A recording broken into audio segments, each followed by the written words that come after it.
We go now to London, England to join Logan, the 64th Gearjammer Skeele, in Piccadilly Circus, where he is going to review the world-famous London Red Bus.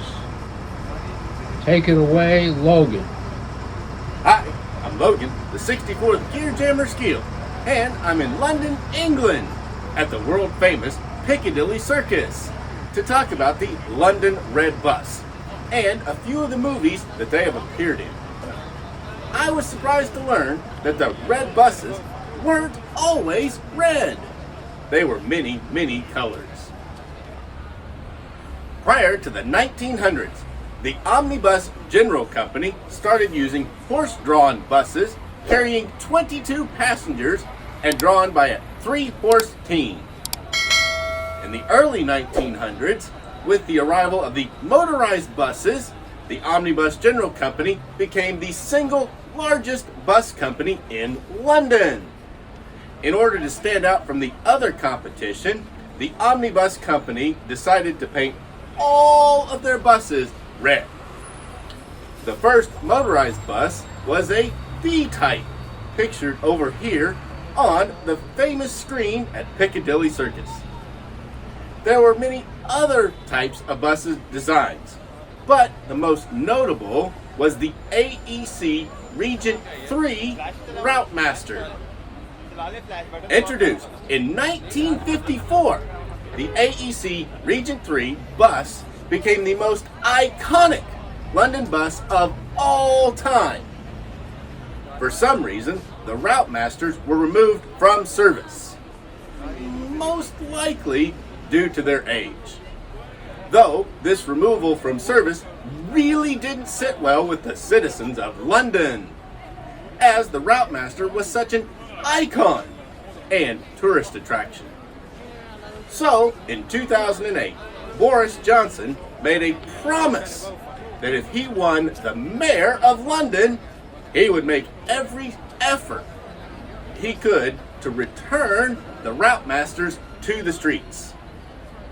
A design contest was held, and the winning model, pictured over here on the famous screen, was named the NB4L, or New Bus for London, known to the locals as the Boris Bus.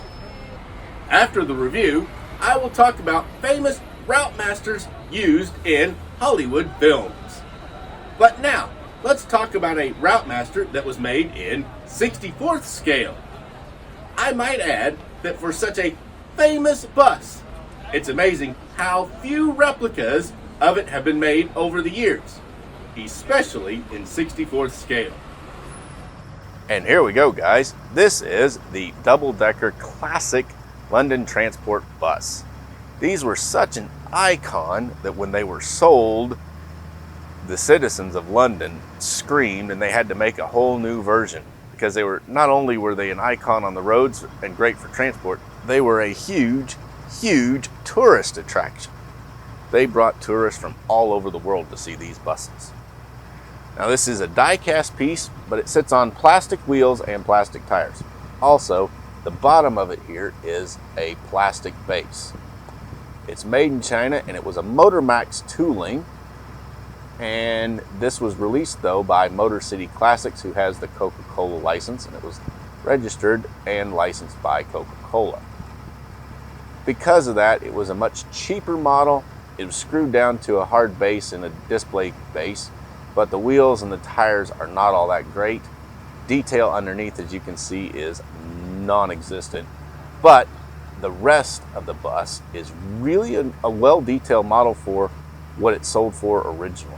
If you look at the front, it has a really nice representation of the front grille. The headlights, they're not individual jewel style, but they're tampoed on pretty nice. The grille is tampoed, and it has hard plastic windows. You can see some reflection where the windows are. This has the nice Coca-Cola graphics, and it is a Coca-Cola red instead of London RouteMaster red, but that's close enough in my opinion. Enjoy Coke, drink Coca-Cola with the Coke bottle, and then the classic London Transport logo painted there. A really nice die-cast body. It shows off many of the outside features very, very well.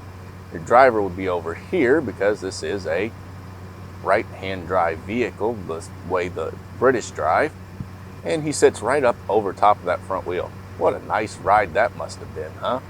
I'll bet he loved that.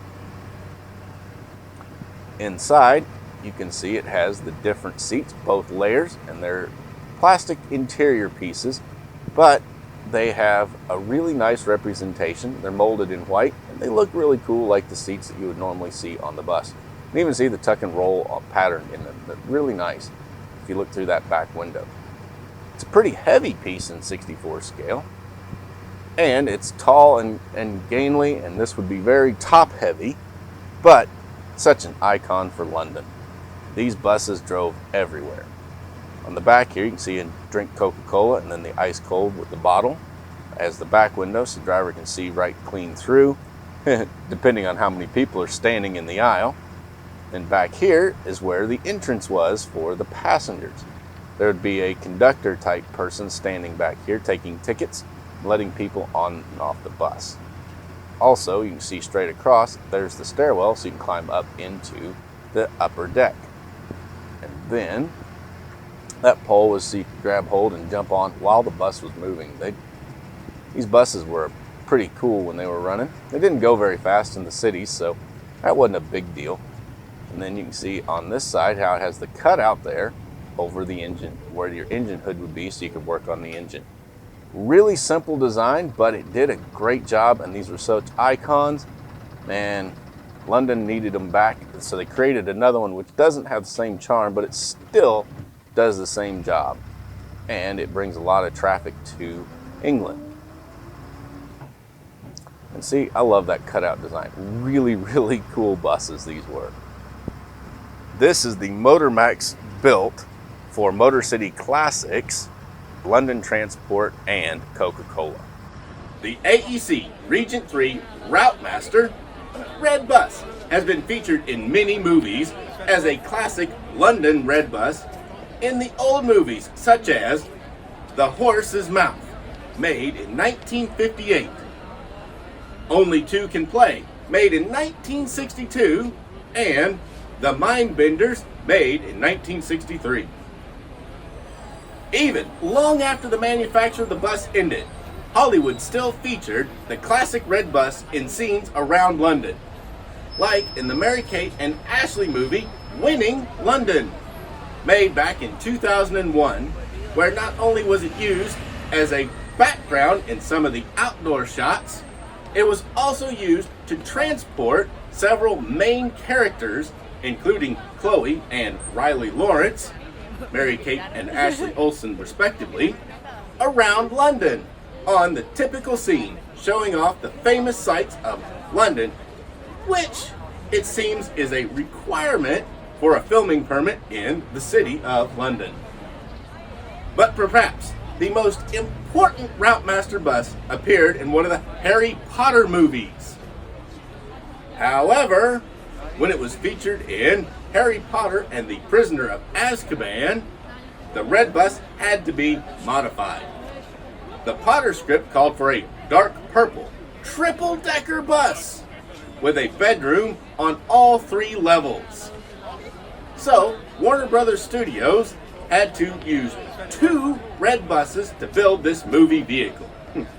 The extra bus had to have its top deck removed and then attached to the top deck of the first double-decker, making a triple-decker bus. The bus was then painted a dark purple to make it the night bus for use in the movie production. Incidentally, Warner Brothers Studios made the Harry Potter movies. Universal Studios theme parks have Harry Potter Land with rides and shops. These attractions are used under license from Warner Brothers Studios. It's funny how the studios all seem to work together in such a highly competitive climate of entertainment.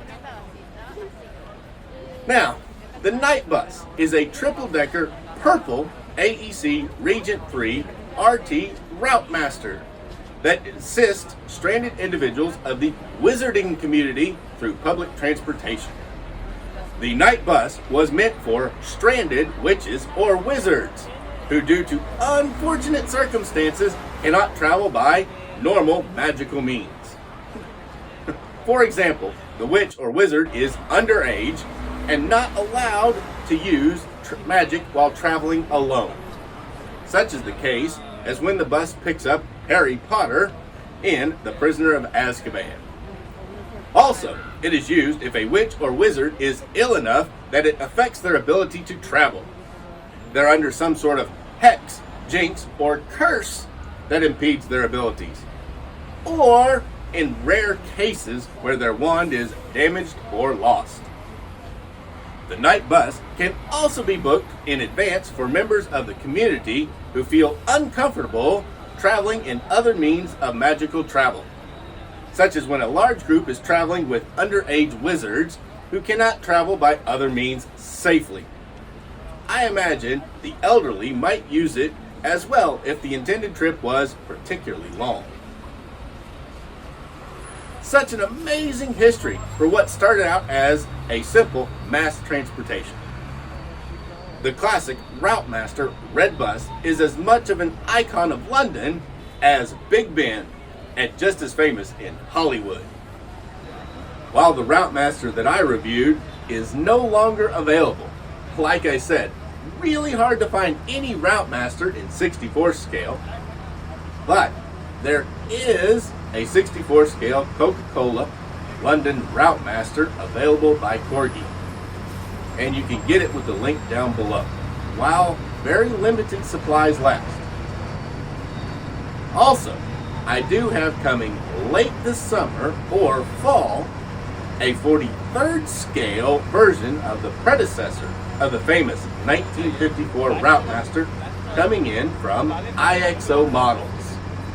This one is a 1939 model, which is very similar to the 1954 in body, but has a different front grille and different engine hood. You can pre-order one with another link down below. Thanks for watching. Please go on and smash the like button, share this video, and subscribe to my channel for more videos on classic vehicles. I'm Logan, the 64th Gear Skeele, signing off from beautiful Piccadilly Circus in London, England. I'll see you soon.